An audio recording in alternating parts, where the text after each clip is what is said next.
Scented Pages. Welcome and welcome back to my channel, baby. Y'all want to make sure I sing nice and clear in this microphone.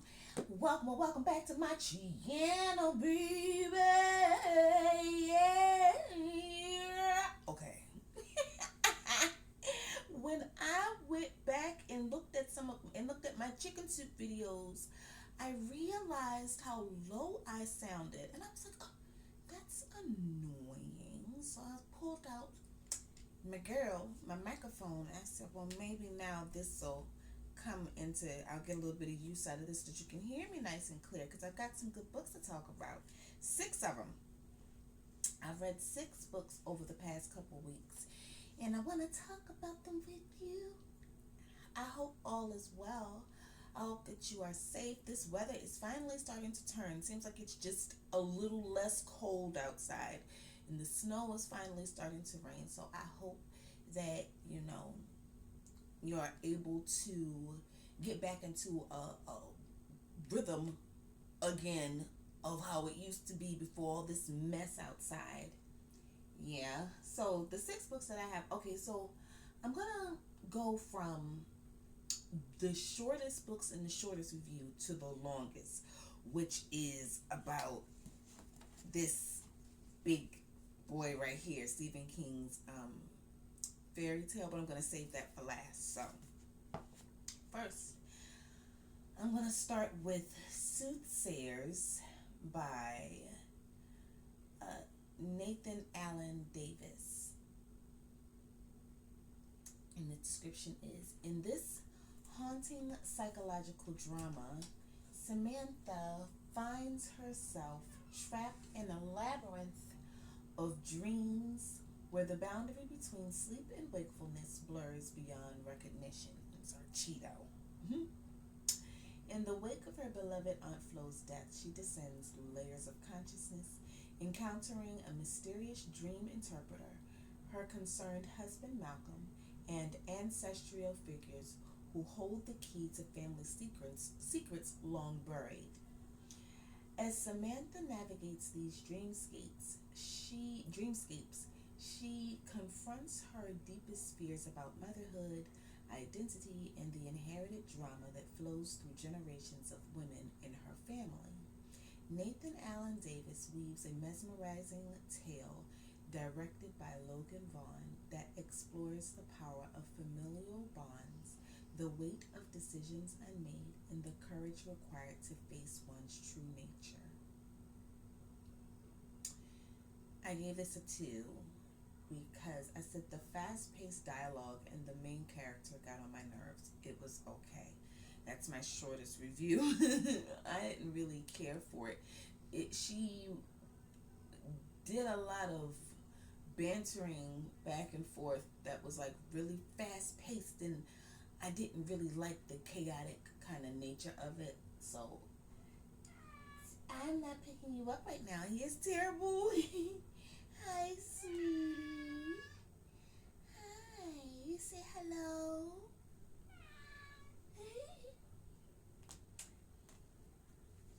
All right. So my next one I have is Mercy by Peter Bradshaw. I gave it 3 stars. It's a short novella about Nurse Allison, who is getting ready to retire, but she's involved in a gambling ring in the hospital she works at with some of the patients. It was good, a bit unhinged, but still quirky and funny. Not much to say. Give it a try if you like medical drama type books. And next, I have The Neighbor by Tanisha Stewart. This is a part of her Red series. I gave it a 4. It says, at just 24, Trey is ahead of the game. He's the first in his crew to buy his own home, leaving behind his mother's house and stepping into independence. To celebrate, he's hosting a housewarming party.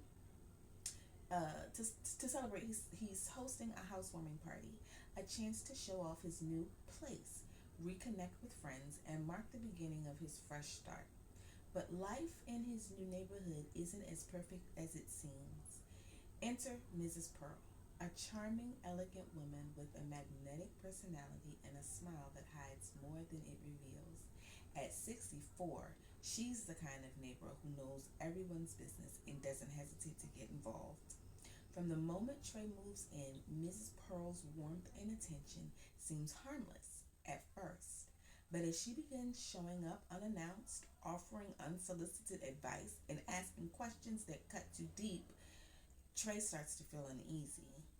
What begins as neighborly kindness takes a darker turn when Mrs. Pearl's interest in Trey becomes more personal and obsessive. As her seemingly innocent gestures escalate into something far more sinister, Trey finds himself trapped in a web of charm, manipulation, and secrets that threaten to unravel his new life.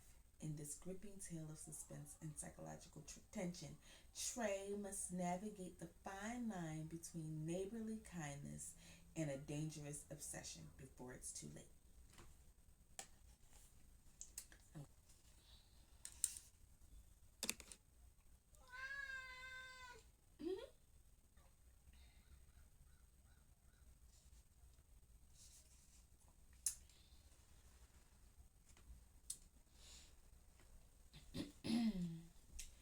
I said, I gave it 4 stars. I said, that old bat was crazy as hell and I loved it.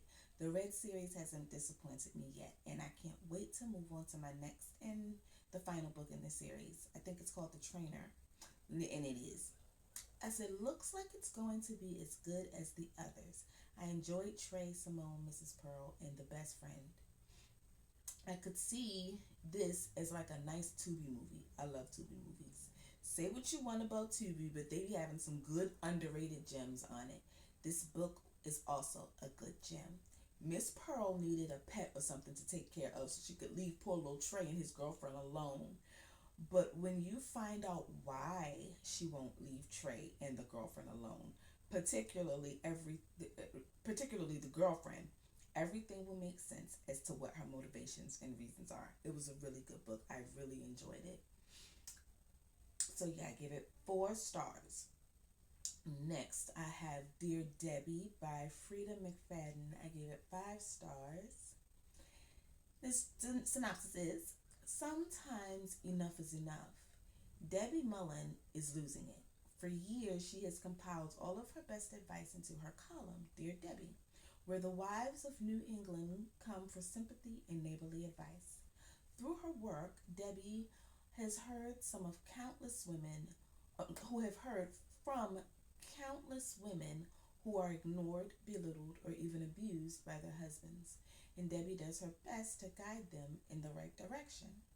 Or at least she did. These days, Debbie's life seems to be spiraling out of control. She just lost her job. Something strange is happening with her teenage daughters, and her husband is keeping secrets, according to the tracking app that she installed on his phone. Now Debbie's done being the bigger person. She's done being reasonable and practical. It's time to take her own advice. And now it's time for payback against all the people in her life who deserve it the most.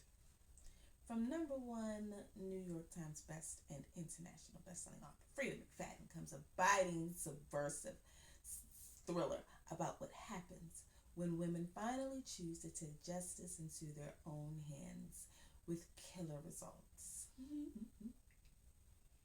So I gave it 5 stars. I said Debbie was absolutely crazy. I don't care what reason she has to justify murder. She deserves to be under the jail. Her daughter Lexi's ex-boyfriend was a legal child, and she paralyzed him for the rest of his life because she took vengeance in her own hands. She felt that she had a right to make this child pay for. Okay, so spoiler. This is a spoiler. He was threatening to release some inappropriate pictures of her daughter, like if she didn't have sex with him. So he was like blackmailing her into having sex with him. So then you go to the police, is what I say. He didn't, grape the girl or whatever. I'm sure that he was on his way, creepy little boy. But call the police, call his parents. There are just so many steps that she could have taken before she paralyzed that kid for life. Doesn't he have the right to grow up and mature into a decent human? He was a child. I said, but I can't say I don't understand Debbie's reasons for her reactions to his harassment of her daughter. They were crazy, but they didn't come from nowhere. I like how protective Debbie is of Lexi. And Lexi was it was a very disrespectful teenager and didn't foster a good relationship with her mom at all. But Lexi needed her. When Lexi needed her, she knew who to call. Debbie's husband Cooper got on my nerves because his secret was stupid. It's not something worth hiding from your wife. It's something you talk about and get her to support and understand. Not something to keep a secret. For that matter, Debbie should have also told him her secret at the very beginning of their marriage. Again, it's something you talk to your mate about, not be married and try to deal with it all on your own. What is the point of being married if not to have a partner to talk to and help you work through your trauma and pain? Also with the therapist too, but y'all are supposed to be friends. Why keep something like what they kept secret? It was goofy. She's murdered a lot of people behind her hurt, but I can't say I don't understand her. I like how Frida's books are written so that the reader can take a load off, can suspend belief and actually just relax and have fun. I love her books most of the time, and this was one of those times. 5 stars. Hey, so next. I got one more book before we get to Stephen King. The Hitchhikers. Yes. Okay, let me see. So, The Hitchhikers is by Shelby Stevens. I give it 5 stars. This book was so good. It was so good. It was set in the 70s. All right, I'm going to read it to you. The description is, it's the summer of 1976, and Alice and Tom set out on the remote Canadian highways in their new RV, hoping to heal their broken hearts after a devastating tragedy. They've planned the trip perfectly, taking care of every detail. Then they meet two young hitchhikers down on their luck and offer them a ride. But Simon and Jenny aren't what they seem. They've left a trail of blood, destruction, and madness behind them. Now Alice and Tom are trapped, prisoners in a deadly game with nowhere to turn. As the tension builds, the lines blur, and the question becomes, in whose heart does evil truly lie? What secrets are Jenny and Simon holding, and who will live another day? A chilling, twist-laden ride to the final page. The Hitchhikers is that rare novel that will break your heart as well as hold you in suspense. The author of the classic thriller Still Missing and Those Girls has delivered her next breathtaking novel. And it definitely took my breath away. It was excellent. It was great. I loved it. I gave it 5 stars. I said, great book. We have Alice and Tom, Jen and Simon. Honestly, by the end of the book, I was rooting for them all. They were all kind of a victim in their own ways.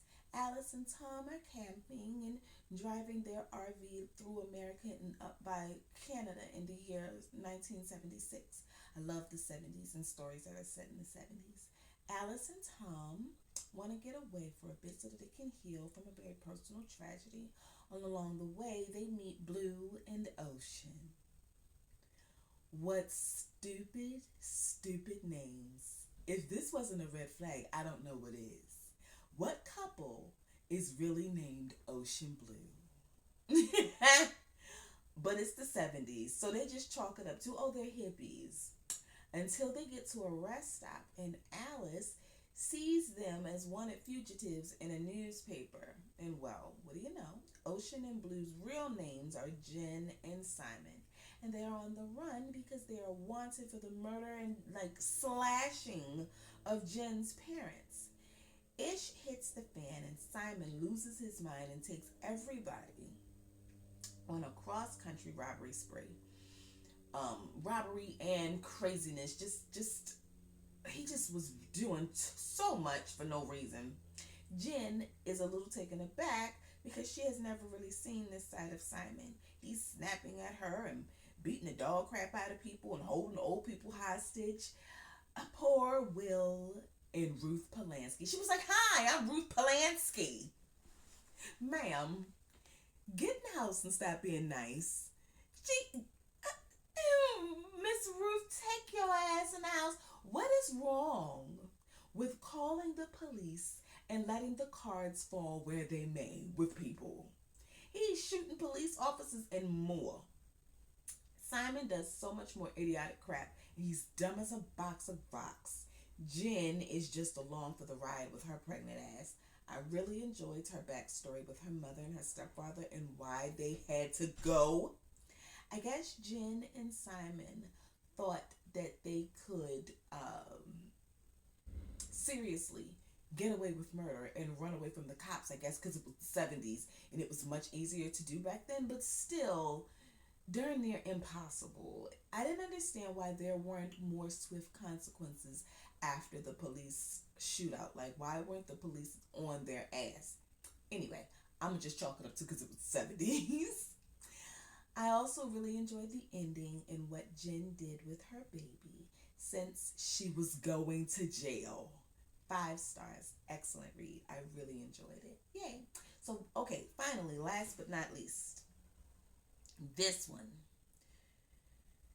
Uh, Stephen King. You sure like to write. Like he would ever see my video. But I'm going to sit and I'm going to talk just like I'm talking to him. Stop writing. It's okay to not write this many words. Like, really? This book took me like so long. I did immersive reading with it, so I listened and followed along with it, but I got through it. And I answered some of the questions in the back. He gives some review questions. So this is Fairy Tale by Stephen King. And I matched my earrings to the book all week while I read it. It says, Charlie Reed looks like a regular high school kid. Great at baseball and football. A decent student. He carries a heavy load. His mom was killed in a hit-and-run accident when he was 10, and grief drove his dad to drink. Charlie learned how to take care of himself and his dad. Then, when Charlie is 17, he meets Howard Bowditch, a recluse with a big dog in a big house at the top of a big hill. In the backyard is a locked shed from which strange sounds emerge, as if some creature is trying to escape. When Mr. Bowditch dies, he leaves Charlie the house, a massive amount of gold, a cassette tape telling a story that is impossible to believe, and a responsibility far too massive for a boy to shoulder. Because within the shed is a portal to another world, one whose denizens are in peril and whose monstrous leaders may destroy their own world and ours. In this parallel universe, where 2 moons race across the sky and the grand towers of a sprawling palace pierce the clouds, there are exiled princesses and princes who suffer horrific punishments. There are dungeons. There are games in which men and women must fight each other to the death for the amusement of the fair one. And there is a magic sundial that can turn back time. A story as old as myth, and as startling and iconic as the rest of King's work. Fairy Tale is about an ordinary guy forced into the hero's role by circumstance, but it is both spectacularly suspenseful and satisfying. And it was definitely satisfying. It was so wordy. I had started it months ago and then put it down, and then I had gotten through when I had started it months ago more than half of it. Then I put it down because I just kind of got away from it, and it was super long and super wordy, and it took me long enough to get through what I did. And then I picked it back up when it came back in my Libby library, and I did the immersive reading for the rest of it. And I just kind of devoted myself to it for like the week. It was good. I give it a solid 3.5 stars. Um, just because it kind of dragged on and got a little bit boring, just a little bit, but it was still really good. I still really did enjoy the world, the the story, and also let me read you what I said. I'm going to open this review with a direct quote from the book, chapter 32, part 2, page 586, towards the end of the book. It says, I had been eager to get home and still was, but now I was also scared and a tiny bit homesick for what I had left behind. In that world, there had been a palace and a beautiful princess and deeds of daring do. Maybe somewhere off the coast of Seafront, perhaps, there were still mermaids singing each to each. In the world below, I'd been a prince. In the one above, I'd have to write college applications and take out the trash. And that, my friends, is a pretty good description in a nutshell of the world of Empis. And Charlie has just wrapped up his adventure in. So yeah, so these are kind of like his the last few closing thoughts as he is leaving the world of Empis, and I thought it was a pretty nice quote to kind of sum up what type of world it was. Fairy Tale is about a 17-year-old kid named Charlie who befriends a neighbor of his named Mr. Bowditch and Mr. Bowditch's dog Radar. After Mr. Bowditch dies, he leaves Charlie a recording telling him about the world that he has in it, a world that he knows, and that has a special sundial that can literally turn back time. Charlie wants to take Radar, the dog, down there to put her in the sundial to make her a young, healthy dog again because he loves her better than me. First of all, he has to go down this deep, dark, steep stairwell that's hidden in the old dead man's backyard shed. Absolutely not. I'd have just had to see Radar next time. I guess I'll see you next lifetime. Maybe we'll be butterfly. Cause ain't no way. Yeah, we just had to be butterflies. Cause the butterflies was also down in that world. They had like a whole bunch of monarch butterflies. I, it's giving a little creepy. Absolutely not. I just had to see Radar again. I would have never gone down there. I don't care what kind of gold, what kind of promises of youth and adventure. I don't care what kind of little people or little bunnies or other little woodland creatures, whatever. Nothing would have motivated me to go down the steps in the old man's shed. And sure as heck, not no damn dog. No, thank you. But I digress. It's definitely giving Alice in Wonderland, like down the rabbit hole type of wacky world adventure, and it sounds absolutely terrifying. There's a scene where Charlie and his friends walk past some mushrooms, and as they do, the mushrooms turn in their direction as they go by. I know you lying. Then there are these flowers that bite. Absolutely not. I like the poppy flowers better in the whiz. I take the poppy seed flower. I take them over the biting flowers. How dare you? That sounds so weird and creepy. Absolutely not.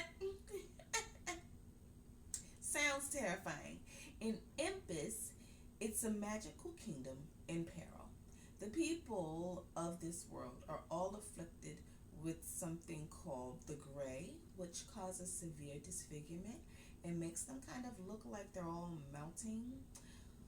But they're all good, sweet people. At least most of them are.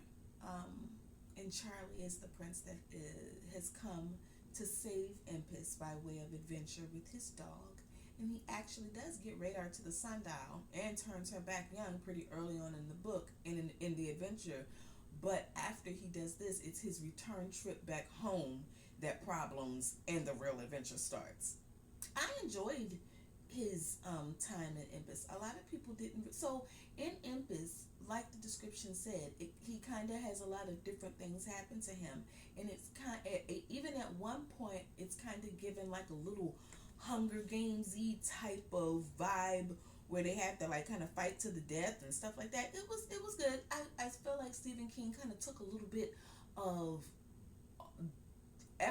not everything, but took a little bit of this and that um from and kind of put it in here because I'm like I said, he's got a little bit of the um fight to the death type of game type scene, and then he's got a little bit of um like Rumpelstiltskin lore in it. It was good. I said there were questions in the back of the book that I want to answer. It was like 13 of them back there. I'm not going to answer all 13 of them, just 5. So the first one is, what do you think of King's decision to begin the opening of this book with the death of Charlie's mother on the goddamn bridge and his father's battle with alcoholism? How do these influence Charlie's childhood and teenage years? I said I think it was a good decision to open the book in this way because it gave us knowledge of what Charlie had to overcome. We see the beginning of his hero's journey as not just at 17 with the meeting of Bowditch and Radar and going to Impus, but much earlier when he's like 7 and he loses his mother, and then his father turns to alcoholism to cope with that. We see how Charlie had to basically raise himself and how those events made him the strong young man that he is. He did a lot of good and not so good things to cope with this time in his life. I think it made him a little more willing to go down that hole in the old man's shed. Absolutely not. But you know what? Thinking about Charlie's relationship with Bowditch, it made me think of At Pupil. That is still my favorite Stephen King little novella story of them all. But it made me think how opposite Charlie and Mr. Bowditch's relationship versus the kid in At Pupil with his neighbor. I forget his name, the guy's name in At Pupil, but they had such a toxic relationship, totally opposite than Charlie and Bowditch. Okay, question 2. Charlie's dad suffered from alcoholism and recovered through Charlie's help, AA, and a supportive network of friends. How does Charlie's relationship and healing with his father counter with his relationship with Mr. Bowditch? For a while, Charlie and his dad's relationship is strained while his dad is in the throes of addiction and grief. He neglects Charlie during that time, and Charlie resents him intensely for it because he also needed him. He was, also grieving, but Mr. Bowditch and Radar were kind of there for Charlie as like a help and an aid. Even though he was much older, he still benefited, and I think in that relationship, with that kind of a grandfatherly type of role Mr. Bowditch had with him. 3. Radar is first described as a mean, frightened dog by Charlie's friend Andy Chin. Yet when Charlie meets him, he's a much more subdued and trusting dog in old age. Why is that, and how does Radar help Charlie's quest to Impus? I don't know why this question is calling Raids a he when she's a girl. I thought that Radar was such a cute name for a girl, but I think it's because she was old,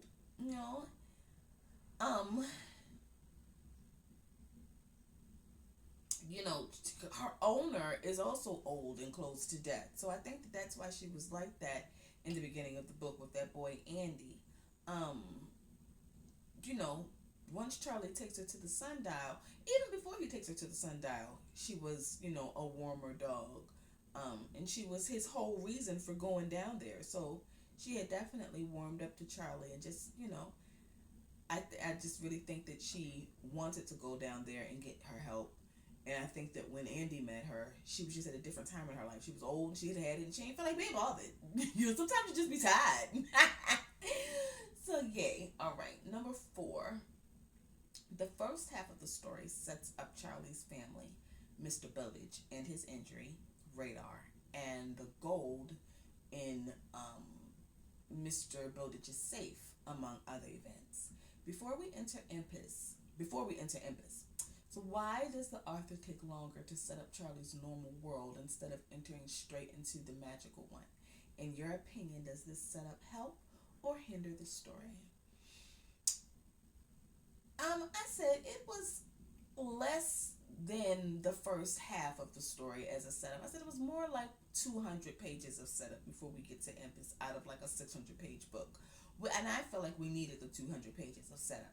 It helped because it gave a good background and a fully fleshed out reason for Charlie carrying his ass down there. And we didn't really understand his why and see his relationship with Raids and Bowditch develop over time. His whole adventure, I felt like it would have felt a little flat for me, a little pointless. I said we didn't know about his mother's death and his dad's addiction, Bowditch's fall, and Charlie finding him and caring for him.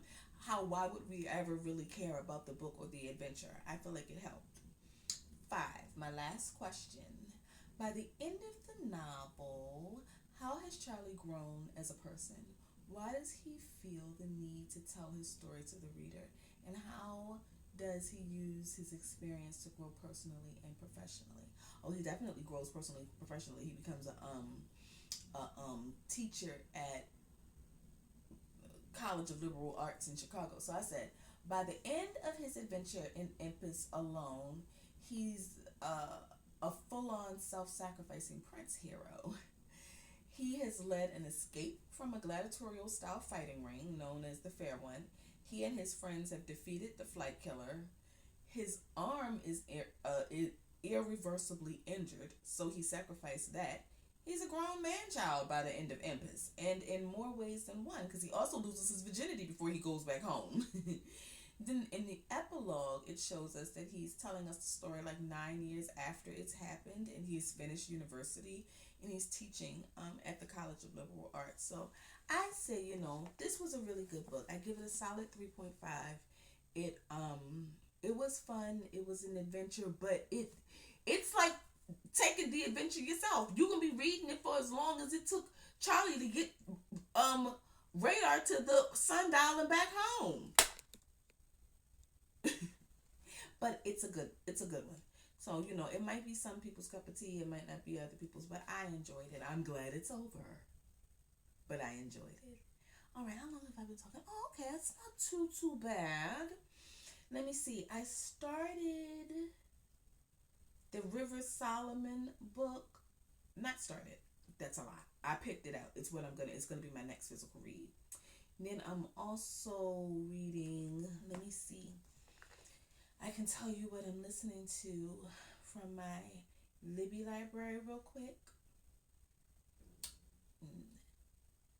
All right, so The Last Tale of the Flower Bride by Roshani Chakshi.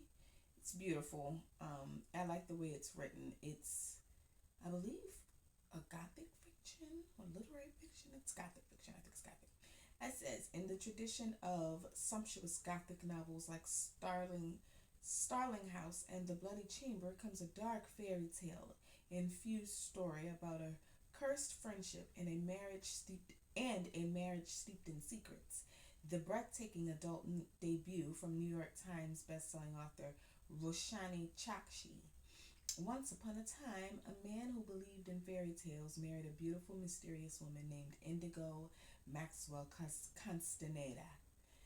He was a scholar of myths. She was an heiress. In exchange for her love, Indigo extracted a promise that her bridegroom would never pry into her past. But when the couple returned to Indigo's childhood home, the House of Dreams, the bridegroom will soon find himself unable to resist. For within the crumbling manor's extravagant rooms lurks the shadow of another girl, Azure, Indigo's dearest childhood friend, who suddenly disappeared. As the house slowly reveals his wife's secrets, the bridegroom will be forced to choose between reality and fantasy, even if doing so threatens to destroy their marriage or their lives. Through a tapestry of secrets woven around dangerous shards of truth, Chakshi crafts an atmospheric fever dream of a novel, about love and lies, secrets and betrayal, and the stories we tell ourselves to survive. Sounds amazing, right? It's actually pretty good. I'm enjoying it so far. I'm not very far into it, but I'm definitely going to finish it. Then also I have the book that my girlfriend Shanti had suggested, A Wanted Woman by Eric Jerome Dickey. Um, yeah, I'm not gonna read the synopsis for that, but I'm doing A Wanted Woman. I have Cross My Heart. I'm gonna see what that's by Megan Collins, and I have Don't Believe Her by Nicola Sanders. Also, I'm doing another Lucinda Berry book. Um, Hold on. It is Keep Your Friends Close. Looking forward to that. So yeah, that's pretty much it. I'm gonna wrap this up now and see you all next